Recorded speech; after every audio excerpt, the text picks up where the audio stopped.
e dou boas-vindas a vocês essa noite. Agradeço ao Sabin pelo espaço. E essa é a primeira palestra de um grupo de palestras que a gente chama de Pocket Talks, Encontro com Endocrinologista.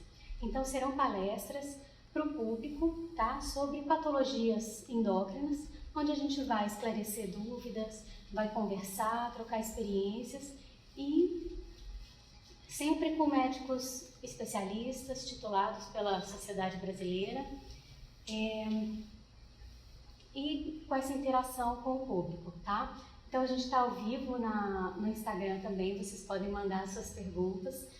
Hoje a nossa convidada é a doutora Débora Gesine, ela é endocrinologista, titulada pela SNEI também, é professora doutora, é professora da UFAM e da Fundação Hospital Adriano Jorge e é doutora em tireoide. Então a gente hoje vai falar um pouquinho sobre patologias da tireoide e no final vocês presentes podem tirar suas dúvidas e na internet podem mandar as perguntas que no final a gente responde.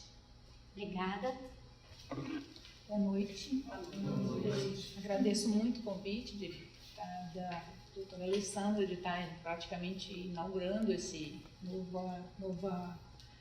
digamos assim, novo ensaio, né, dentro da sociedade, que é o contato direto com o público, para a gente poder ter a interação e esclarecer algumas dúvidas. Então, como a Semana da Tireoide está praticamente bombando, né, nós estamos nela, então a gente buscou informar um pouquinho, conversar com vocês sobre a tireoide, tá? Então a gente vai falar sobre essas alterações que são as disfunções da tireoide e os nódulos, que realmente são focos de muita dúvida nas pessoas. Então, começando com a tireoide, ela é uma glândula relativamente, uma das maiores glândulas que a gente tem, e ela é localizada na frente do pescoço, e ela tem esse nome que vem do grego, que significa escudo. Então, eles já previam que era realmente uma glândula importante para a gente quando nominaram ela como escudo, ou seja, ela vem desse nome, por isso que é chamada tireoide, que é formato de um escudo. Ela é uma glândula que é tão importante em relação ao nosso metabolismo, então ela praticamente é importante para todo o funcionamento do corpo, do complexo metabólico do nosso corpo, através da produção de dois hormônios, que são os dois hormônios prioritários que a glândula fabrica, que é o T3 e o T4, que é a tiroxina e a triiodotironina. Então, são dois hormônios importantes. Esse hormônio, ele só é produzido pela tireoide a partir do que a gente se alimenta com o conteúdo do iodo, né? Então, nós precisamos ter uma ingesta diária de iodo regular para que a gente tenha uma produção adequada do hormônio. Então, a partir disso, a glândula recebe, então, esse iodo e, a partir dela, faz, então, o processo de síntese, que até, então, a eliminação, a necessidade, conforme o nosso organismo necessita, a quantidade de hormônio que a gente vai precisar. A gente, para conter, justamente, os problemas relativos à falta do iodo, existe uma legislação, que no Brasil já vigora desde 1953, que é colocar iodo no sal. Então, essa é uma medida muito simples que melhorou muito a proporção de bócio endêmico por falta de iodo que se tinha muito tempo atrás. Então, a partir disso, nós temos então a iodação do sal de cozinha. Isso aqui é uma figura vintage de 1927, quando se iniciou então o processo de iodação do sal, em que havia realmente uma redução muito grande do surgimento de bócios, né, naquela época. E a necessidade diária de iodo, elas vão dependendo da nossa fase da vida. Então, a gente tem de lactantes, de crianças, de adolescentes, adultos e as grávidas que vão precisar bem mais de iodo. Só para lembrar que uma quantidade de uma colherzinha de sobremesa, né, de chá, perdão, ela contém 400 microgramas de iodo. Se a nossa necessidade é 200 ou 150 em média, como adulto, só lembrar que a gente precisa estar mais ou menos, aproximadamente, menos dessa quantidade diária, tá? Por isso que a gente tem que... o estudo brasileiro que avaliou a quantidade de iodo nos países mostrou que o Brasil é um dos 7 países que tem muito sal, muito iodo no sal, tá? Então, assim, tomar cuidado para não abusar do sal, porque o iodo a mais ou a menos também tem problema, tá bem? Bom, então, essa glândula, ela é regulada. Como é que é feita, então, a regulação dos hormônios, da produção da glândula? Então, a glândula tireoide, ela responde a 2 estruturas importantes, que é primeiramente o hipotálamo, localizado dentro da cabeça, dentro do cérebro, e o hipotálamo também tem uma conversa com a hipófise, que é uma outra pequeníssima glândula dentro do crânio também, ela mora aqui dentro, e ela é responsável por produzir a maioria das trofinas que organizam todos os outros hormônios, inclusive a da tireoide. Então, a partir então do hormônio hipotalâmico, que a gente chama de TRH, e o hipofisário, que é o TSH. Então, esses hormônios, o TRH no hipotálamo, estimula a hipófise a produzir o TSH e ele estimula a glândula a produzir o T3 e o T4. E o T3 e o T4, os hormônios tiroidianos, eles também servem de regulação desse mesmo equilíbrio, que a gente chama isso de retroalimentação. Ou seja, o próprio hormônio funciona como um termostato. Chegou no nível bom, para de produzir. Chegou no nível mínimo, volta a produzir. Assim que a gente mantém um nível equilibrado da produção dos hormônios o tempo inteiro. A função da tireoide. Para que serve então essa glândula que aparentemente nos é tão importante, né?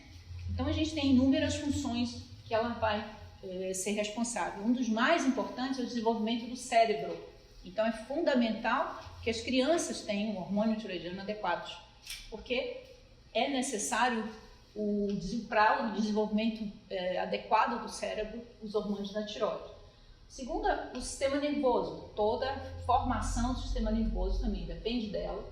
Os batimentos cardíacos são controlados pelos hormônios da tireoide também. Tá? A gente tem o crescimento ósseo e o crescimento e desenvolvimento praticamente corpóreo das crianças é responsável pelo hormônio da tireoide, também faz parte disso. Tá? E além disso, nos outros órgãos tem uma correlação com o armazenamento energético dentro do fígado e músculo. Então a tireoide ela é fundamental para o metabolismo de uma forma geral. Tá? Ela mantém então a regulação da nossa temperatura, que é outra coisa que ela faz muito bem. Então se a gente está num ambiente quente, a gente resfria um pouquinho. Se a gente está num ambiente frio, a gente aumenta o calor dentro do nosso corpo. Isso tudo a tireoide faz também para a gente, esse equilíbrio de energia. E uma coisa importante, que é o que foca o nosso foco atual da campanha da tireoide, é justamente a tireoide e a gravidez, né? Então, a gravidez para a gente é algo assim bem sagrado em relação à atividade tiroidiana, porque os hormônios tiroidianos são essenciais a toda a formação do bebê, desde o início até a formação final. Lembrando que a mãe responde pela essa formação, os hormônios maternos respondem pela formação desse bebê até a 10ª semana, que é quando o nenenzinho começa a ter a sua própria tireoide dentro da barriga da mãe. E a partir da 13ª ele vai começar a produzir os hormônios e ele mesmo já vai ter os seus hormônios tiroidianos para continuar o seu desenvolvimento. Então é fundamental que essa mãe tenha um adequado nível hormonal tiroidiano para que ela tenha um desenvolvimento pleno, principalmente da formação do cérebro, do QI, do desenvolvimento daquela criança. E a gravidez, ela é importante, assim, é uma situação em que a tireoide é muito exigida, a gravidez. Antigamente, muitos séculos atrás, as mulheres, quando elas engravidavam, elas usavam uma cordinha no pescoço, não existia exame, não existia o seio, não existia nada. Então, eles usavam uma cordinha, então elas sabiam que cada corda apertava, elas estavam grávidas, porque a tireoide aumentava, toda a gravidez aumentava, porque havia uma exigência de 50% a mais na produção dos hormônios, então exigia uma quantidade maior de iodo, enfim. Em algumas regiões a tireoide aumenta até 40% o seu tamanho também, justamente para compensar essa necessidade quando você mora, por exemplo, numa área pobre em iodo. Então essa glândula às vezes ela fica maior realmente nesse período. Tá? Então não é só na gente a importância do hormônio tiroidiano, a gente tem também um reflexo interessante nos animais, por exemplo. O desenvolvimento dos peixes e répteis, pasmem, também precisa do hormônio tiroidiano, senão não desenvolvem. Um sapinho, para ele se tornar sapinho, sair da sua metamorfose até chegar ao sapo, também é o hormônio tiroidiano que é responsável pela metamorfose desses bichinhos.